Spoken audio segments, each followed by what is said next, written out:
What up mga solid subscribers, no? So, ayun guys, no? Kakauwi ko lang guys talaga as in, no? Galing ako sa, let's go, basketball. So, meron kasing tryout. Meron tryout sa office namin, no? Kumbaga ano siya, intercompany po siya mangyayari. Intercompany siya ng insurance companies, no? So, sinubukan ko lang kung kaya ko ba. Dati kasi guys, nung sa probinsya namin sa Cavite, nag-i-intervillage kami. Tapos nakasali ako doon. Tapos meron pa guys yung dito sa Makati naman, nag-i-interbarangay dapat ako. Kaso mas pinili ko yung dancing, no? So doon ayun yung pinakamahirap na choice, no? Hindi yung pinili ko yung sayo, no? Hindi talaga ako sumasayaw before. Pero parang pinili ko siya, no? Ewan ko, out of nowhere, no? I think it's calling para sa akin na okay yung pagko-basketball. Pero kasi darating ka sa point na alam mo yon, parang mas nakahiligan ko siya. Nagsimula kaya siya guys nung konting story time lang na. Nagsimula siya nung nung sumayaw ako ng Jabberwockies noon. Sa Jabberwockies na lang simula. Oh, hindi, naalala ko sumayaw ako ng production ng parang PE class namin. Pero ano yun? Soulja Boy ata. Ay, hindi Soulja Boy yun. Soulja Boy yun sa family ko. Reunion ng family namin. Tapos, yung pangalawa, PE. Anong time na yun? Wala eh. Pero sobrang na-appreciate ko talaga yung pagsisayaw nung sumayaw ako ng Jabberwockies po talaga. So, ayun, nagtuloy-tuloy na. And then, yun, dumating sa point na may tryout, merong training sa interbarangay. Nag-training na ako nun guys. No? Hindi sa pag-aano, pero mataas yung chance ako makuha ko that time sa interbarangay. Pero, mas pinili ko yung dancing. So, ayun guys. Okay guys, mga random updates to guys sa SB19 po, no? Tara, isa-isahin po na ito. Let's go! Okay, game, no? Panoorin natin to, no? So, ano ba to? Random clips to, guys. Okay. Let's go. Wait lang. Yan, zinumin ko lang para mas makita nyo na malinaw. Okay? Up at SB19 Simula at Waka's concert. And number 2 is an OPM legend who rarely misses a beat. Stick around to see which celeb lit up the crowd. Top 4, Maymay Entrada. Ito guys, itong topic na ito guys, ito is Top 4 Unforgettable Moments SB19 concert, no? So, andito rin yung mga guest, yung mga big time artists po talaga na umattend sa concert ng SB19. Seen vibing and smiling in the crowd, Maymay Entrada was among the stars spotted cheering on SB19. Top 3, Niana Guerrero. Niana Guerrero. Nakita natin yan guys, no? Parang pumunta pa nga sila backstage with SB19, no?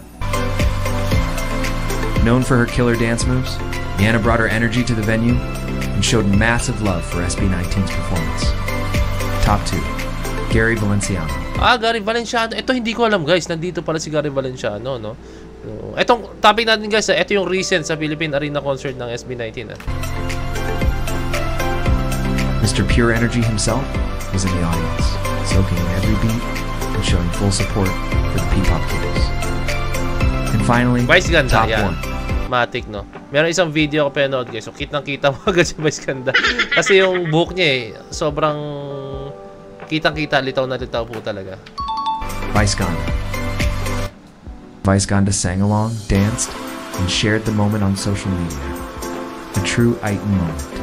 Which celeb would you want to see collab with SB19? Ako, which celeb would you want to collab with SB19? For me, gustong-gusto ko mga collab ng SB19. Kung local, I think sa international Bruno Mars po talaga. No? Pero kung sa local, yung hindi pa naka-collab ng SB19, no? Sino ba? I'm a very big fan kasi talaga guys ni Looney. Sobrang fan po talaga ako ni Looney, no? So iba yung maihahain. Although guys, naka-collab na nila, no? Si Glock 9, no? Pero ibang kalibre po kasi si Looney, no? For me, siya ang GOAT talaga ng battle rap at the same time ng for me sa music, gitna sila ni parang nagle-level sila ng Glock 9, no? Opinion ko lang yun guys, opinion ko lang yun, good si Glock 9, sobrang galing ni Glock 9 guys, talagang true to life yung mga sinasabi niya talaga, mga ginagawa niya kanta, pero ibang kalibre po kasi sila ni Looney, no? Iba sila ng atake, kaya hindi ko mabanggit or mabigkas talaga, ma-distinct kung ano talaga yung nila, kung sino mas parang for me pantay sila, no? Pero kasi ako guys, I'm fan of Looney, kaya sana ma-collab nila si Looney, no?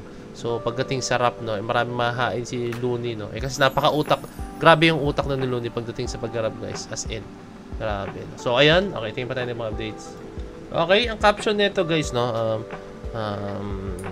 When a female host interview SB19, this happens, no? Okay? So boy band right now. Hello. Right, that's right. They really do smell really good. But you're also, we've been so excited. We've been talking about you for weeks now. So thank you for coming here.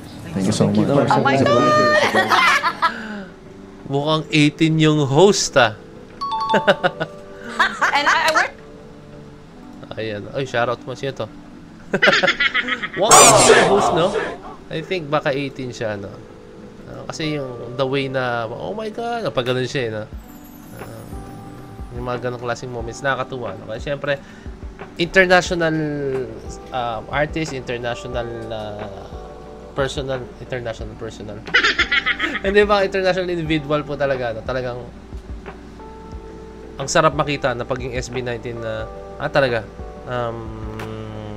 na-appreciate yung kung ano po talaga yung ano ating mahaliman. Okay? Ito, ano to? Caption niya ay SB19's top 5 iconic moments. The scenes that redefined P-pop and had us all saying, wow, in seconds. Let's jump into it. Number 1. Did you know SB19's breakout hit almost never happened? Go Up, what the song that launched them to fame, had flopped at first. But everything changed with a raw, unplanned dance practice video. Yes. They filmed it themselves. No fancy lights, no big production. Just pure talent and passion. And that's what made it viral. From dancing in nearly empty malls to performing on international stages, all because of that one self-filmed video. Sometimes all it takes is one shot. And they took it. Literal na one shot. Go Up if you've seen the video that changed it all. Number 2. Ever wonder why SB19 fans are called 18? Okay, Did you know SB19 personally named their fandom 18? And there's a powerful meaning behind it. It's pronounced 18 because the number 18 comes before 19. That's right, SB19 is saying their fans come first. It's not just a name, it's a promise. 18 isn't just a fandom, it's the foundation of SB19's journey. From humble beginnings to global stages, they never forget who believed in them first. Comment add-in if you're proud to be one. Number 3. May kulang siya sa kanyang ano, no, in-explain, no. Yun, no. Meron siyang kulang na ano na binanggit, no, which is yung A, di ba? Pwede kasing gawin siyang atin, no. Tawag niya sa mga fans is atin, no. Pero yung una kasing sumuporta talaga, no, talaga naniwala sa SB19, no, which is yung Aurum, hindi ko alam tamang pronunciation, no. Aurum na ano na fandom, no, which is sila talaga yung kahit despite na sobrang, alam mo niya yung nangyayari sa SB19, no, hindi pa ganun kasikat, pero andun na po talaga sila, no. Kaya ang ginawa nila, no, bukod dun sa 18, ha, okay, bukod dun sa number 18, ito yung isang pang meaning, no, ano talaga siya, kaya siya A, tapos apostrophe, tapos teen, kasi mas, ano nila, mas pinahalagahan nila yung A, kasi yun yung Aurum, guys, nag-represent sa Aurum, no. So imbis na atin, ginawa nilang 18, no, 18, gets na, guys. So ayun lang, ayun lang kulang sa explanation niya. Pop group beat BTS on Billboard. Did you know? A Filipino boy band once beat BTS on the Billboard charts. In 2021, SB19, a P-pop group from the Philippines, made history with their fiery track Bazinga. Against all odds, the song climbed to the top of Billboard's Hot Trending Songs chart and didn't stop there. It stayed at number 1 for 7 consecutive weeks, dethroning BTS's global hit Butter. No other Southeast Asian group had ever done that before. And they did it without a massive label or global machine, just raw talent and the unstoppable power of their fandom, A-Tin. Would you bet on the underdog? Comment Mahalima if you believe in homegrown legends. Number 4. Did SB19 make Grammy history? Absolutely. Did you know? SB19 is the first Filipino group ever featured on Grammy.com's Spotlight section. They weren't just mentioned. They were praised for their originality and global impact. No big label, no industry shortcuts, just raw talent, discipline, and a loyal fandom. From local gigs to the global stage, SB19 is redefining what it means to be world-class. Think Filipino artists deserve the spotlight too? Comment Spotlight if you believe. Number 5. SB19 made Filipino history at the Hito Awards over in Taiwan. Did you know SB19 just became the first Filipino group to ever perform at Taiwan's prestigious Hito Pop Music Awards? They didn't hold back, delivering a 12-minute non-stop medley featuring their hits, Damn, Dunka, and the viral Gento. The Hito Awards are fan-voted based on airplay and public support, and SB19's presence proves that P-pop isn't just local, it's global. This moment is more than a milestone, it's a movement. Comment global if you believe in the rise of P-pop, and then follow for more facts that make you say wow in seconds.